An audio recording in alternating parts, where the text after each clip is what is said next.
Good morning, good afternoon, or good evening, depending on where you are in the world. And welcome to today's special edition webinar, Insourcing and Outsourcing Support, What the Data Tell Us. I'm Roy Atkinson, Senior Writer Analyst at HDI, and I'll be your host today. And before we get into today's topic, I'd like to remind you that you can stay in touch with HDI in a number of ways. You can find us on Twitter, you can find us on Facebook, or you can find us on LinkedIn, where we have a company page as well as groups. And if you are a member of HDI, you can stay in touch with us and post comments and discussions on connect.thinkhdi.com. Check all of those different resources out. Each year, HDI collects data for our support center practices and salary reports. During the year, our senior research analyst, Jenny Rains, who's with us today, performs additional analysis to increase our understanding of the industry. To start off today, we'd like to get a sense of where you are in terms of outsourcing, which we will define as contracting with another company to provide services, generally on other premises, but not always, as we'll see, that the organization would otherwise employ its own staff to perform. So you're employing other people to do the work that your company would otherwise do. So we're going to have a little poll right now just to see where you are, and if you are an outsourced service provider, this particular poll will not apply to you, but we'd like to get a sense of where the non-outsourced folks are in their journey. And so let's take a look at that, and I'm going to start the voting. And which of the following is true about your support center? We are considering outsourcing. We have outsourced in the past but now do not. In other words, we've brought things back in-house. We are in the process of outsourcing now. We're doing it. We are in the process of bringing support back in-house, or just interested in the topic. So let's have your votes on those. We'll give you a few more seconds. Which of the following is true about your support center? Are you considering it outsourcing? Are you not outsourcing? You're bringing things back in-house? Just interested in the topic? Okay, people are still voting. I'm going to give you another 10 seconds or so, and then I'm going to stop the vote, and we'll take a peek at the results. And stopping the voting. So about 41% of you are considering outsourcing, and that's not really a surprise. It would make sense that's one of the reasons you would be here. You've outsourced in the past but now do not. 0% for that one. We're in the process of outsourcing. About 35% of you. In the process of bringing support back in-house, about 6%. And boy, does that line up with our data.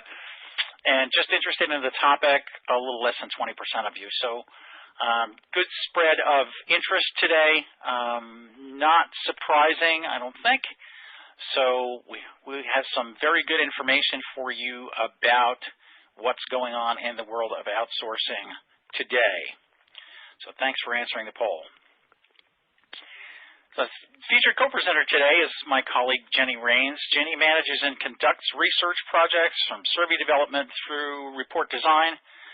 She has expertise in survey design, data analysis, data reporting, benchmarking, and project management. She has a BS in psychology from Sam Houston State University, summa cum laude, I might add, and an MA in experimental psychology, research, and statistics in psychology from the University of Colorado, Colorado Springs. Great having you with us today, Jenny. Thanks for having me. So let's get started with this stuff. We're going to look into, and maybe you want to talk a little bit, Jenny, about where the data that we're going to talk about today comes from. Sure.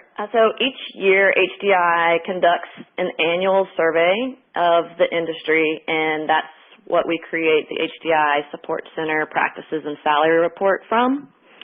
And so a lot of the information that we'll be discussing today and sharing with our audience comes directly from that report. Last year, when we did release the report, we noticed that we have had a large increase in the number of responses from outsourced services providers in our community. And we actually have enough to actually look at this group as a standalone set of responses.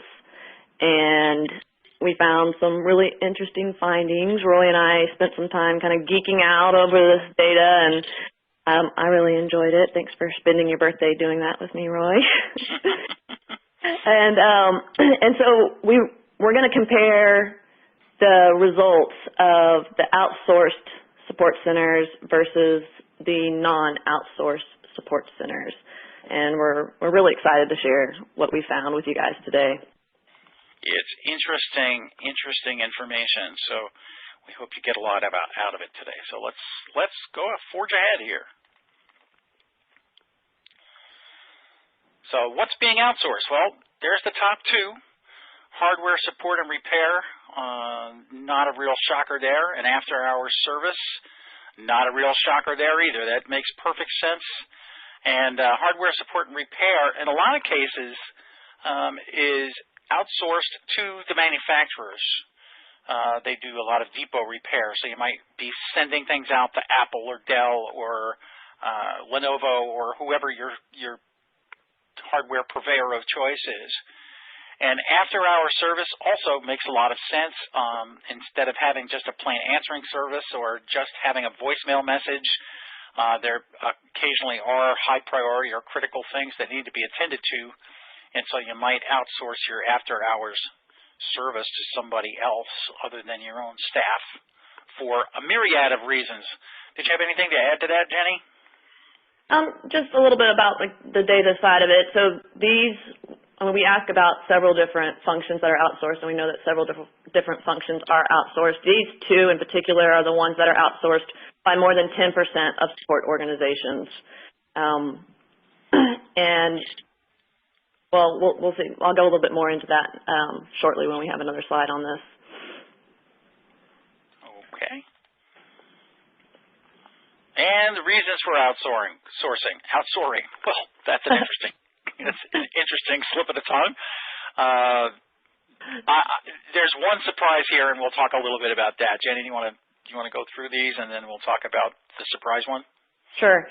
So reasons for outsourcing, number one, cost. Almost half the organizations that are outsourcing some of their functions, it's cost related. The number two reason is expanded scope of support. So either they're supporting more customers or more services, the scope of their support has expanded. The third reason is a need for expertise. So that could be for a few reasons, right? So such as industry-specific equipment maybe, or even support in different languages and things like that. Just things that it makes more sense to funnel to outsourced staff. But for me, Roy, I mean, like the top three reasons organizations aren't outsourcing, those weren't very surprising to me because we hear about that a lot when we're out with our community. But the number four reason, which is 20% say that they outsource because of HR-related issues like turnover or low morale, that was a little bit surprising to me, and I'm wondering if you can add some context, if you think it's possibly related to the ongoing war for talent that we discussed in previous research. Right, and what you're referring to there, Jenny, is the fact that in that war for talent report, we talked about the revolving door effect, which is people leave, they're separated from the company they decide to leave for whatever reason, which leaves a job open, and if it doesn't get filled, that puts a stress on the other people who are trying to backfill the work, and then they find somebody to get the position, or somebody else leaves because of the stress, and it's just a revolving door. And that's certainly one of the reasons. And if there is decreased morale in an organization, it stands to reason that people are going to exit if they can. And one of the reasons that happens is that support gets marginalized. It's seen only as a cost center. Management may not take an active interest in developing the people, and we know that people stay. It's not primarily because of money. It's because of a good work atmosphere, and one of the things that contributes to that is the ability to learn and grow. And so if they're not developing their people, that makes people unhappy, makes them want to leave. and so they may have turnover. And outsourcing can also happen in cases where a support center has failed to show value to the business. And we'll talk about that a little more too. But the fact that 20% of the organizations report that it's HR issues like turnover and low morale that cause people to do outsourcing is a little bit of a surprise. I didn't expect it to be quite that high. Yeah. Interesting. So let's move right along and look at who's outsourcing. What percentage of the organizations are outsourcing? And this is a pretty complex graph. There's a lot of information on this one, but can you give a little run through on how to read this chart? Yes, definitely. So, I mean, it is a data presentation, so there's a lot of numbers and charts. And really, there's no quiz at the end. We just want to have these visuals to kind of help support the conversation that we're having. So don't be intimidated when you see the charts as we go through them. We alluded to earlier that the top two functions that are being outsourced are these at the top, so hardware support and repair and after-hours service. The way this chart's broken down, it has the whole list that we asked in the survey, and the big blue bar shows the percentage of organizations that are currently outsourcing, and then the smaller blue bar shows the percentage of organizations that are considering outsourcing. So number 3 on that list, since we've already talked about the top 2, is desktop support, which comes in third. And then if you're looking at those that are being most considered, it's actually a tie for peak call loads and hardware support. And so, Roy, I don't know, with your background managing support teams, what's your key takeaway from this information when you see this when you see it displayed like this? Well, again, we talked a little bit about the hardware support and why that might be outsourced. But I think the big thing, if we take this batch of data, we look at about 8% of organizations are outsourcing their staff, an additional 5% are considering it, which tends to show that the support center has some value as part of the business. Hardware support and repair, like I said, is often a part of business relationship with a particular vendor, so no big shock. I think that the overall surprise here to a lot of people, maybe people who aren't in the business and maybe some people who are, would be that it's not a higher percentage of outsourcing. I think a lot of people think that the predominant number of support centers are outsourced now, and that's simply not the case. It's relatively small percentages across the board. Obviously, some large companies do outsource at least some of their support. But also remember that some large organizations, some very large organizations that we're aware of in HDI, have overseas support centers that are actually part of the business. They're not outsourced at all. They're actually employees of the main business, even though they're offshore, just so they can do follow the sun. So as we'll see a little bit further down the presentation here, outsourcing and offshoring not necessarily tied together. So I think that's about all I have to say. Just remember that the hardware support is very common and goes back a number of years, that you might be working with your vendor to do repairs and upgrades. Right. So I'm hearing you say that the support center staff is not being outsourced by very many organizations, with the 8% if you're looking at the chart here, and 5% considering outsourcing the full staff. Right, and, exactly. Yeah, that's a good point. It's about halfway down the graph there. Support center staff 8% and 5% considering. Very cool. So we can go on to the next slide. It didn't have quite as much scary numbers on there. But as you alluded to earlier, Roy, when you were giving us a definition of outsourcing, outsourced doesn't necessarily mean out of the country. I know we had that fun show that was on TV for a while about it, and it gives that perspective, but actually what we find is that it's more common that tech support is being outsourced in the country and even at the facility within the organization. The outsourced staff is actually in-house and not somewhere else in another country, more commonly than not. in that. Right, and by in-house, some organizations will bring in a third party to run their support center in their facility. So that's the top bar there. People who are elsewhere in the country, so a domestic company that provides a support center for you. And then you can see the near shore, which would be countries like Costa Rica, probably Brazil would be in there. And some other South American countries or Canada even would be near shore, and then offshore could be anywhere in the world, and that's about 6% of organizations. Right. Cool deal.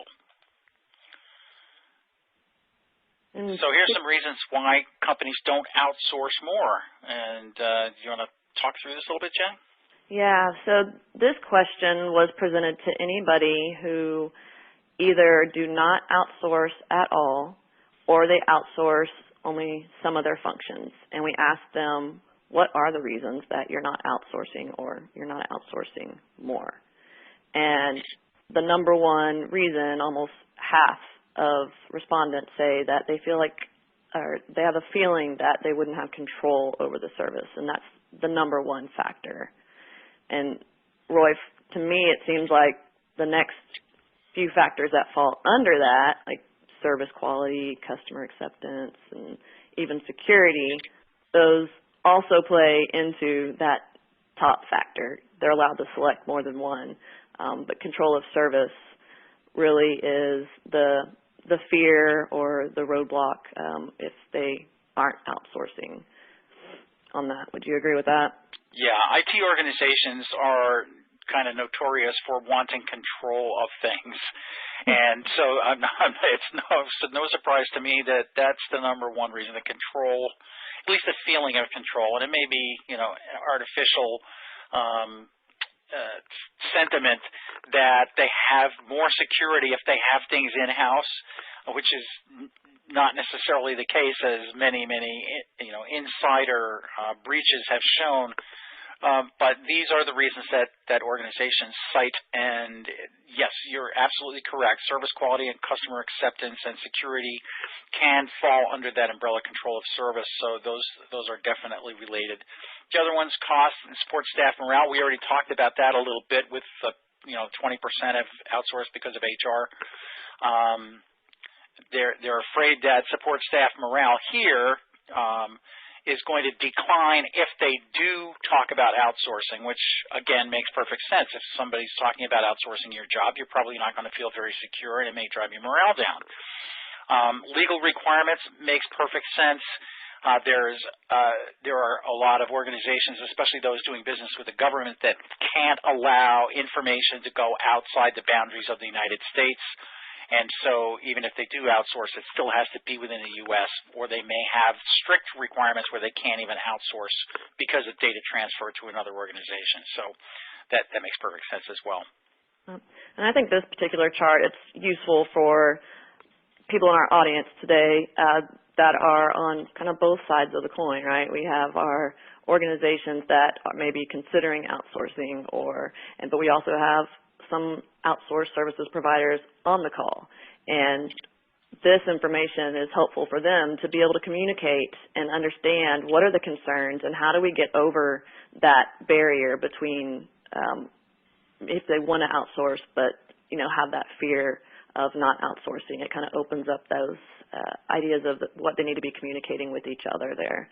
That control of service is a really, really good point. Yep, thanks.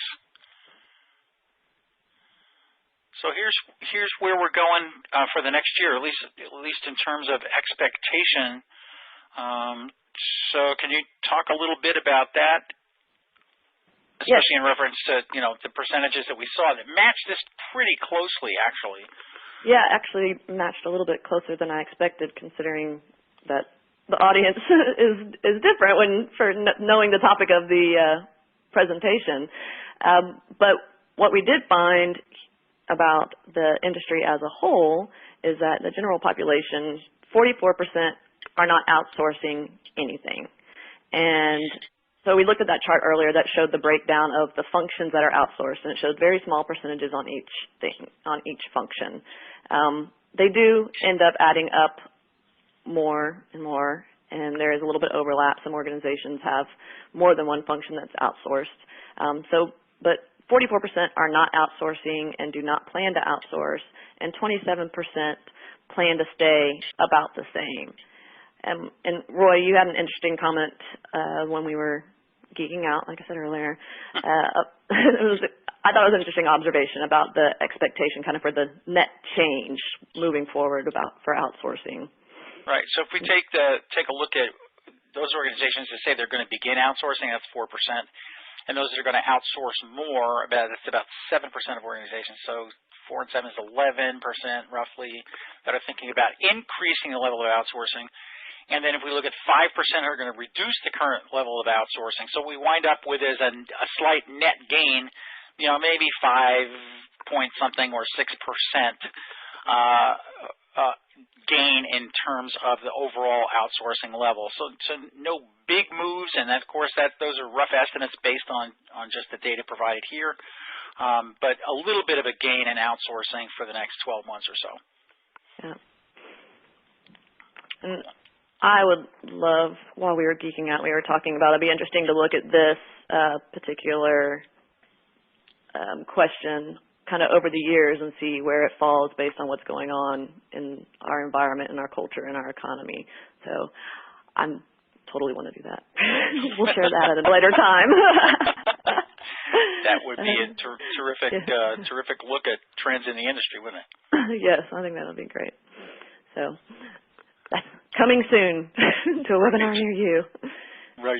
So one of the things that I often point to when people say, well, support's going away, that's one of the things, there's not going to be support as we know it in a couple of years. Well, one of the things that I always look at is the level of work.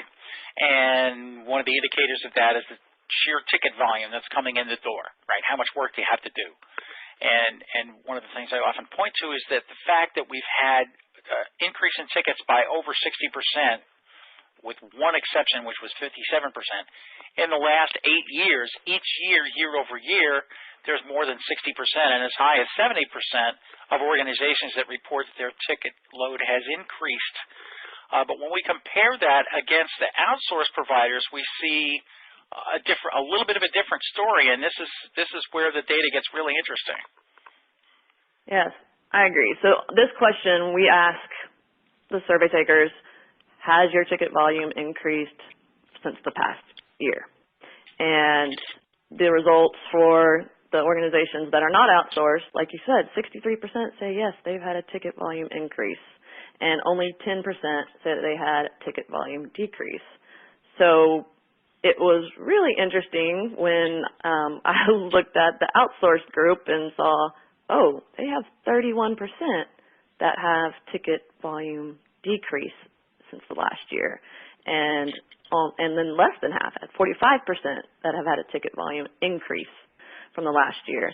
And so that, this honestly was the first big finding for me that made me say, oh, okay, we need to look at these two groups differently. There's something, there's something going on that's different in the practices and the processes, and it really is this is the finding that kind of triggered this whole idea for this webinar and kind of digging a little bit deeper into the data and doing the comparison.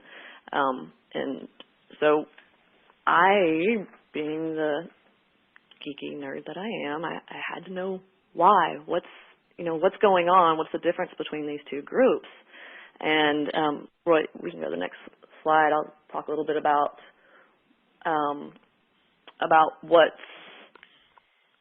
That's cool. Thank you.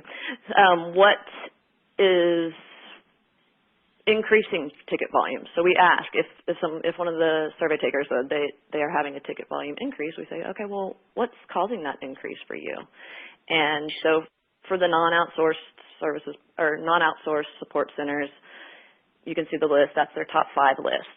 And for outsourcers, it's not a whole lot different on what's causing the increased ticket volume, except for the number. It's number 5 on here. It's actually tied with number 4, but we have it listed here. It's acquisitions and mergers. So the most common reasons that organizations are seeing ticket increases are new applications, new systems, more customers, new equipment, and then changes in infrastructure.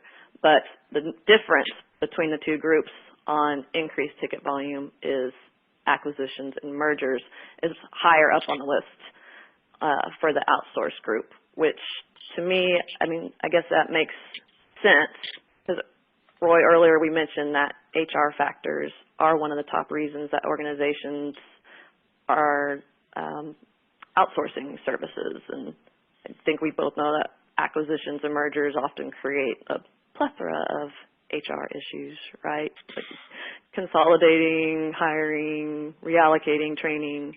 So to me, it makes sense that that would be increasing their ticket volume compared to the non-outsourced group. Right. And what we don't know, which also could be happening here, is that during the period of merger and acquisition, there are a tremendous amount of technical and support issues that need to get sorted out. And so some of this may be of a temporary nature where, like the peak call volume that we talked about a little bit earlier, or the after-hour support. It's a backup. It's a way to get through a period of time that might be trying until they sort out the staffing that's going to exist after the companies merge and so forth. So it's a very interesting indicator of one of the differences between the non-outsourced and the outsourced support group. Right. So acquisitions and mergers does exist in the higher ticket volume list, but it's way further down for the non-outsourced folks in the report. Right. Cool. Good stuff. So to me, the more interesting part, and I think it's probably interesting to our audience as well, is how are ticket volumes being decreased? What's working? And just have the stat back on there again so you can see the comparison, 10% have seen a reduction in the non-outsourced organizations, and 31% of outsourced support centers have seen a reduction in ticket volume. And so we got to know why. What's the difference? And the top two reasons for the non-outsourced support centers are self-service and knowledge base.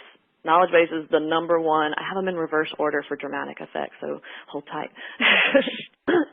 But self-service and knowledge base were pretty neck and neck. Those are the top two reasons for organizations that are not outsourced for if they're seeing a ticket volume decrease, which is very interesting, and it's actually very consistent with a lot of the other findings that we had in this research with the self-service. It's really surfacing, and people are using it a lot more, and it's working better now. We're getting better at it. So it's the number two reason for the outsourced group as well. But what was amazing, and I'm pretty sure, Roy, when I mentioned this to you, that your eyes popped out of your head because the number was just so large, that the number one reason that outsourced organizations are reporting a decrease in ticket volume is attributed to problem management, and at 73%. So the number one reason, problem management, at 73%, and number two is 15% self-service. So we should digest that for a minute. Right, and I've just taken a peek at the questions, and somebody actually asked, is the decrease due to the outsourced organizations being better at problem management? So that's really interesting insight, and it sure looks that way. And whether the outsourced organizations themselves are doing problem management, or whether the mother organization itself is doing the problem management and pushing the results out to the outsourcer is open to question. We don't know an answer to that, but that's an excellent question. And I also see a question here. And maybe you could answer this pretty simply, Jenny. How large was the sample size? And there's a follow-up to that. So can you talk about the sample sizes? Yes, I definitely can. So the non-outsourced group was 803 survey responses, and we had over 250 outsourced services providers responding to the survey. And the second part of that question is, were the groups healthcare specific? And the answer is no. This is across a range of industries, including manufacturing and software, software development, and just a total range of industries that you would find looking across the country. We do a very broad survey, so it's not healthcare specific.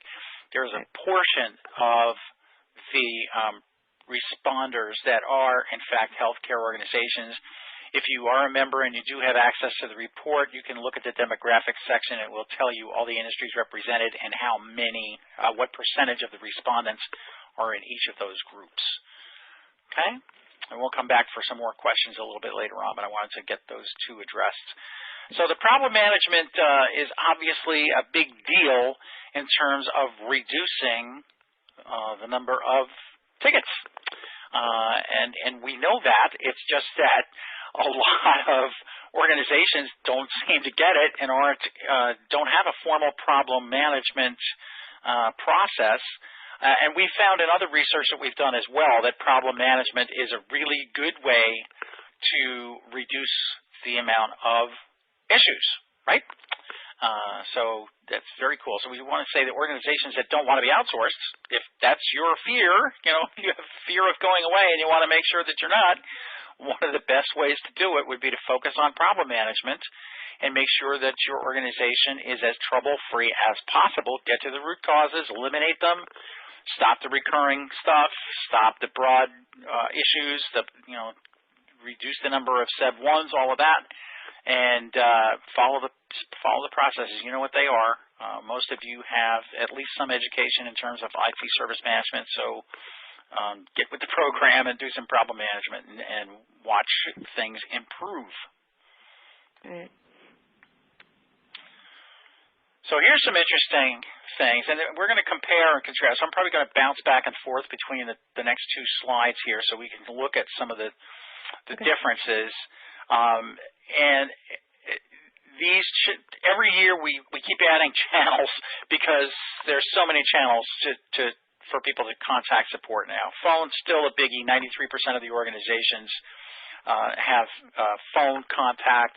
88% have email contact, 54% walk-up, which is that's grown tremendously in the last few years, and more than half of support centers will take work by a walk-up. 54% online forms, 32% chat, auto-logging, 22% of organizations do some kind of automated ticket creation, and then still a small percentage of fax, which still boggles my mind. Every year I see a number there, and it boggles my mind. Only 5% using social media and 5% using text, and a mobile app also at 5% of organizations. So this is the percentage of organizations that use these particular channels. And now I'm going to go ahead to the other slide. And this is the outsourced organizations, and you will see some differences immediately. Phone down to 67%, email 58%, so those are lower. Mobile app, look at that. 43% of these organizations have a mobile app for support. Chat, 37%. Online form is lower, 26%. Walk-up, much lower, 23%, which makes sense if they're not in your facility, and especially if they're nearshore or overseas. It's pretty tough to do walk-up. Auto-logging, pretty close, about 20%. Social media, much higher at 12%. Text, higher a little bit at 8%. And fax, just about the same, 7% versus 8%. So the big news there is the mobile app use. It's much, much higher. And one of the things in the practices and salary report that I talk about a lot also is that even in the 5% of organizations down there in the lower right-hand corner of this slide that have a mobile app, 21% of the contacts are coming through that mobile app. So it's very high usage, only behind phone and email. So it's pretty interesting to see that outsourcers are much more on the ball in terms of using a mobile app And I just wanted to mention here that if you want to know more about how you can use a mobile app, or how you can build a mobile app for support, in the resources document, which you can download from the attachments tab, which is just below the screen you're looking at with the slides on it, you will find a link to an article in Support World on our website that talks about how PwC uses a mobile app and some recommendations for if you want to build a mobile app. So you might want to take a look at that article as well as the other resources that are listed. So what did you want to talk about here, Jenny? Is there anything that I haven't mentioned that really kind of piques your interest?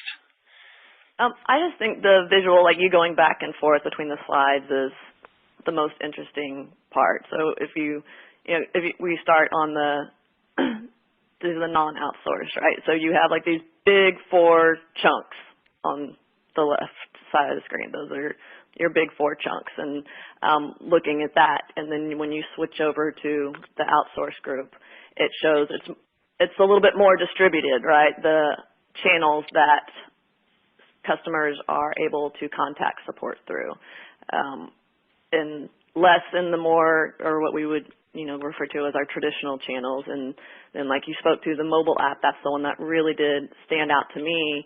And in a minute, we'll get to how much each of these channels are used, because this is really just speaking to what's offered, what's available for customers to contact support. I'm trying to see. So while you're looking, I'm going to talk about a little bit about one thing that strikes me here. Lower percentage using phone, lower percentage using email. And one of the things that I've learned over the years is that complexity drives channel choice.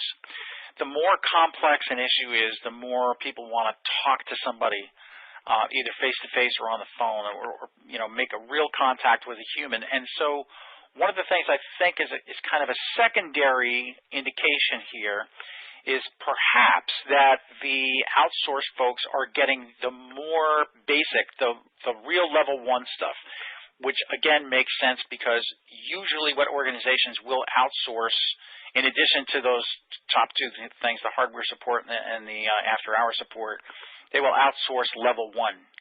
And so your simpler contacts are more likely to come through electronic channels. So it's kind of an interesting secondary indication here. Less phone, less email, way more mobile app for sure. But indications are over the last couple of years that mobile app is definitely the up-and-coming channel. So the next one, this is another scary data slide, so hang tight with me, guys. Really, I just want to give you this visual because this shows us in the dark part, the dark bar shows us the percentage that are measuring the channel, and then that white part shows you the percentage that are not measuring. So the full bar is just what we showed you on the previous slides, right? It shows you the percent that are using it. And this is interesting to me because we can kind of compare the maturity for each of the channels that we're using for support. And so that white part is the gap. So like looking at, let's say, walk-up support for the not outsourced groups on the blue chart.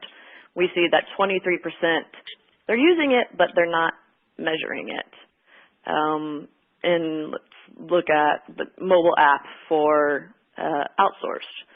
We see that, and it's pretty small on my screen, but there's only 5% who aren't measuring the tickets that come in through mobile app there. The one big thing that kind of stood out to me was actually the gap between on the non-outsourced group for email. There's 18% who are using email but aren't measuring it versus the outsourced group, which is only 5%. And I thought that was interesting, and Roy, I don't know if you have specific thoughts on that, but to me, those are the things that stood out there. Yeah, I do have some thoughts, and One of them is, of course, and we find it frustrating from our perspective in trying to get a better handle on how people are doing and what their metrics look like when they don't measure things. And so they might know how many tickets came in, but that's all they know about that particular channel. They don't know what the resolution rates look like. They don't know if these resulted in channel switching. We don't know a lot, simply because the organizations aren't measuring them. But aside from that, it kind of makes sense again here that outsourcing organizations would measure a little bit more closely, because some of their revenue may be pegged to their performance directly. Right. Obviously, the value that support shows to an organization is going to be shown by performance, and performance measures are important internally. But outsourced organizations may suffer revenue loss because they don't perform according to certain measures, and we'll talk more about that very importantly in a little bit. But they may pay more attention to the metrics that, and make sure that they're collecting them on all the channels, simply because it's tied to revenue directly. That makes sense. So while we're still talking about channels, and we can go to the next slide, like I mentioned, the previous slides were talking about the channels that are available. So this slide is talking about what percent of tickets are coming through that channel if they offer it. So I'll give you a second to kind of look at that. Your light blue is the non-outsourced, and the dark blue is the outsourced. So if they said that they had chat, then we ask them, well, what percentage of your tickets are coming in through chat? And we see that the non-outsourced group say that 10% of their tickets come through chat if they have it, and then 27% of tickets come through chat for the outsourced group if they have it. So what was interesting to me, and immediately I wanted to go look at this after I saw how big that mobile app chunk was for the outsourcers. Because I was like, well, they could be offering it, but is anyone really using it? And when you go look at that, 68% of their tickets are coming in through the mobile app if they're using a mobile app. And to me, that was pretty interesting. I was just very surprised by the results on this one, and the difference in the amount of end users that utilize chat and social media. Roy, which I know that you probably want to speak to that one, and like I said, the apps that they use for the outsourcers, just the difference between the two groups on those. The social media, 27% of tickets are coming in through social media if they offer it. And I think that's key. If it's offered, if you build it, they will come, as the saying goes, right? But not necessarily true internally, but for whatever reason, and part of it might be the type of clients they support, part of it might just be that they're more hip to the jive, just to put it that way. The more modern, if I may say, channels, chat, mobile app, and social media seem to be really heavily utilized here. And the mobile app one, again, social media has been for me a little bit of a disappointment in terms of the adoption of it over the years. Right. I expected it was going to increase more than it has. But here, with only 3% of tickets coming through social media, and that includes everything. It's not just Twitter and Facebook. It could be channels like Yammer and Chatter and internal social channels as well as external social channels.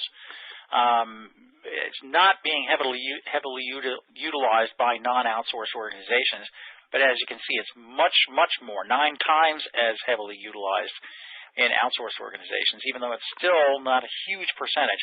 But the mobile app is absolutely stunning. Again, going back to that, 5% of organizations or non-outsourced are using a mobile app for support, and 21% of their tickets are coming through that app, where a larger percentage of organizations are offering a mobile app. In the outsourced world, 68%. That's absolutely astounding. So there's a very, very high adoption rate for the use of mobile apps. And again, I urge you to read the article that's linked from the resources document that you can download from the attachments tab. And so one of the other things that's interesting to me now that I'm looking at it while you're talking is phone. So even though phone is used by so many organizations on the internal side, the non-outsourced organizations, only about half of their tickets are coming in through phone now, and that's the same for outsource. And that was something that stood out to me when we just did the original report before even diving into this, but it's interesting to see that that's consistent. If you offer it, about half your tickets are going to come in through phone, and the rest are going to be coming in through other channels. Right. And again, phone is the traditional method of contact, but not the most popular anymore, and declining. People are not using a phone as heavily because there are so many other resources that do not require two people to be talking to each other simultaneously. But as I said earlier, when things get really complex or perhaps really urgent, people want to pick up the phone and get somebody on the other end of it. So it's not going away anytime soon. And here's another one of those stats. Again, measuring incidents and service requests separately. You know how IT service management works. Incidents, bad. Service requests, good. And just, incidents, unexpected, interruptive, just, not good. And service requests, somebody needs something from you, and you're providing a valuable service by fulfilling those requests. So 72% of outsourcers measure these things separately, 50% of non-outsourced support. So again, the outsourced service providers are doing a better job of measuring their work. And this is an important one from my perspective. There's a difference between clean up on aisle 5, bring them up, and customer needs assistance reaching a shelf in aisle 5. One of them shows your value from a service perspective. The other one is cleaning up a mess. And so measuring those things separately gives you a much better idea of the kinds of things that people are requesting from you and how you can be of more value to your organization. So it's important to measure these two things differently, and the non-outsourced organizations aren't doing a very good job of it. Yep, and it's also important when you're reporting your metrics to know, well, what percentage of the tickets are incidents versus service requests. Why are my handle times higher? Why are we having to call customers back? If you don't know if it's an incident, that's something that they should be knowing, or if it's something that needs to be escalated. If we're not measuring them separately, it's hard to kind of determine how we're doing on performance. And so, yeah, this is a big difference between these two, and this is a good way to kind of segue into the final part of our presentation, where we're going to talk a little bit more about the metrics and the differences between the two groups. Mm-hmm. I'm going to backpedal here to this, and someone has asked, shouldn't those percentages add up to 100%? And the answer is no. And Jenny, you might want to explain it more thoroughly. Right. But remember that certain percentages use each channel, certain percentages do not. And these are the reports of how many of their tickets come through each particular channel. So what we're representing here is not every organization uses all these channels. So you can't compare apples and oranges. More organizations might be using email, but 35% of them are 35% of their tickets are coming through. Same with mobile app. Not every organization offers it. So this is just looking at each channel and looking at the percentage of organizations that are using that channel and the percentage of organizations that take tickets through that channel. How many tickets are they getting? So 21% of the non-outsourced tickets are coming through the mobile app in the organizations that have them, and that's only 5%. So this is not adding up to 100%. No way. Right, exactly. Each person who takes the survey, theirs will add up to 100%. But once you put it, like you said, if you look at each of the channels as an independent set of information, it's only the people who have that channel that are telling us what percent come in through that channel, reported the way we have it reported here. Great, thank you. And thanks for your question. So let's take a look at their metrics.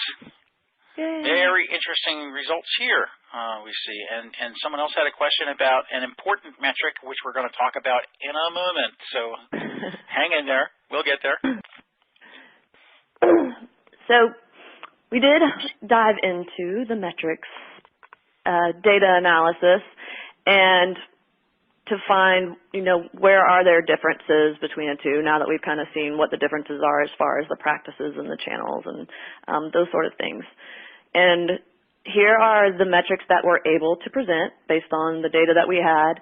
And average speed to answer, we see that outsourced groups have a median average speed to answer of 11 to 20 seconds compared to the non-outsourced support, which is 21 to 30 seconds. Your email response time, the median is the same for both of them, 1 to 4 hours.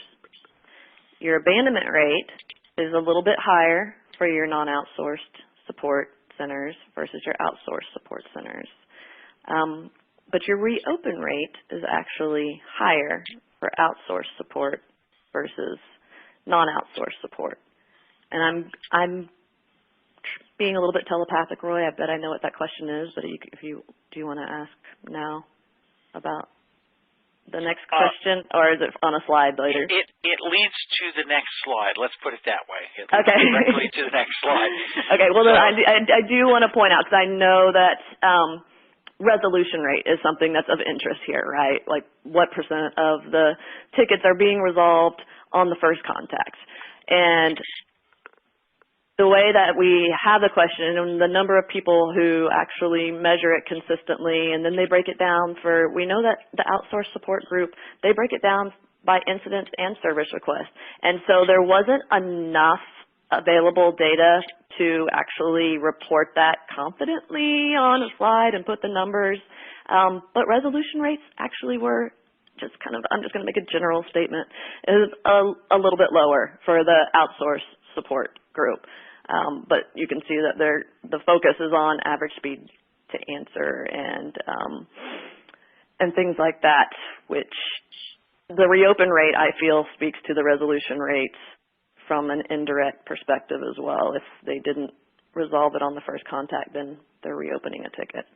Right, so, or they're marking it as resolved and it's being reopened because it wasn't properly resolved. And that speaks to a couple of things, and I'd just like to take a quick run through these. Obviously, they're answering the phone faster at the outsourced organizations, so that's a focus for them. Email response rate's about the same. The abandon rate makes sense to be a little bit lower on the outsourced support side because they're answering the phone faster. And the reopen rate means they're a little bit trigger happy to resolve the tickets. And some outsourcing organizations, not all, I don't want to paint with too broad a brush, but some outsourcing organizations really sell themselves on their ability to resolve tickets on the first contact. And so they might be a bit trigger happy there, and that results in tickets being reopened that were not properly resolved at first. They didn't check back with the customer and make sure things were okay, et cetera. They're trying to get the issue resolved and get off the phone. Or away from the email or away from the chat, whatever it happens to be. So just it's an interesting comparison between the two. And I think that in some respects it leads to our next slide, which is the answer to the question. And you ready to go ahead? Yeah, go ahead. Okay, so here's the biggie. Meeting SLAs and OLAs. Look at this. Big difference.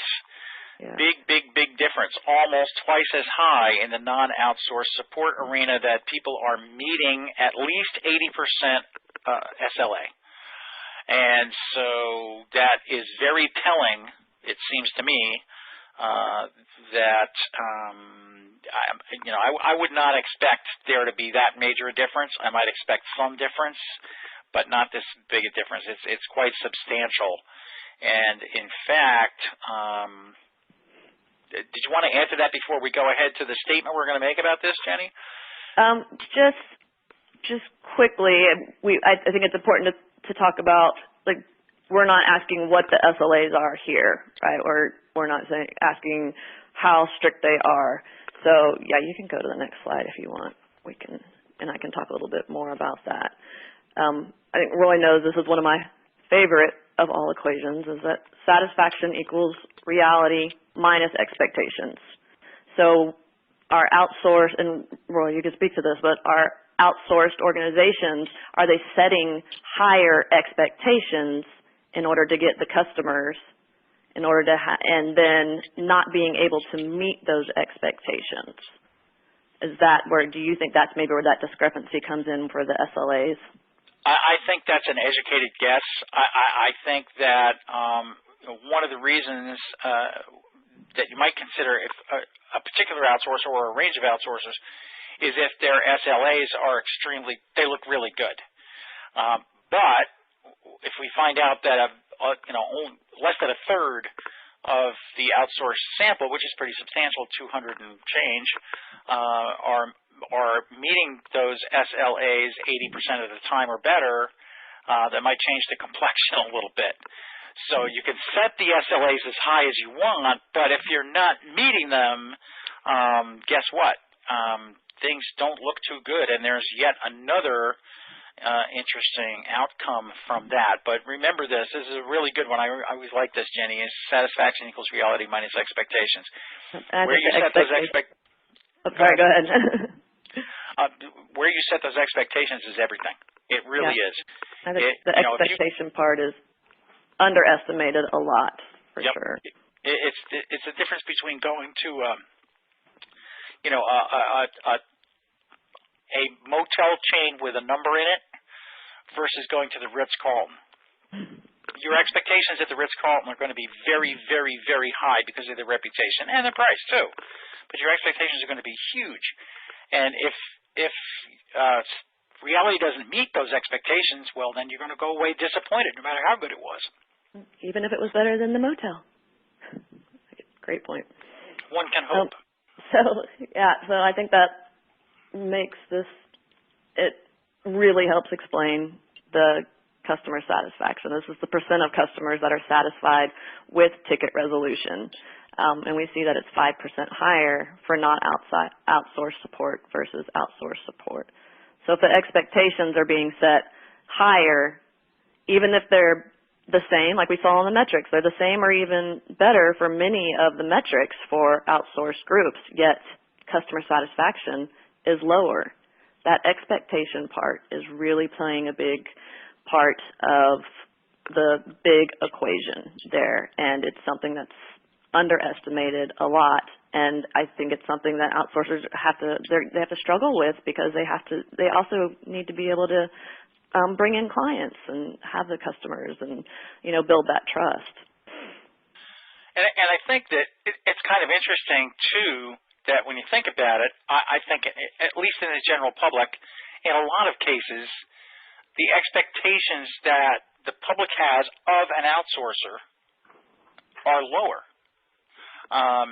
And so it's kind of interesting to me that, find that the numbers say that the expectations that they're setting in terms of those SLAs are probably quite a bit higher. Mm-hmm. But here's the proof in the pudding, right? 82% versus 87%. 5% difference, which doesn't seem like a whole lot, but Jenny, as you and I both know, there's not a huge variation in the satisfaction rates across the entire industry. So 5% is quite a bit. Yeah, very true. All right, I think we just have about 1 minute left. Yeah, we do. So we better look at some questions here, and I just have a couple of things to get through. Might want to talk about training real quick and say that perhaps outsourcers need to pay a little bit more attention to customer service training, get that higher, get the customer satisfaction higher, and make sure that they are, in fact, living up to those SLAs. And let's just motor on through a couple of slides here. Reduce the reopen rate for sure, really important. And let you know that the next webinar we're going to have is on July 19th. and we hope to see you there. And remember that this material is copyright by HDI, UBM Americas. And thank you very much for attending, and don't forget to rate us today. Thank you very much. Thank you.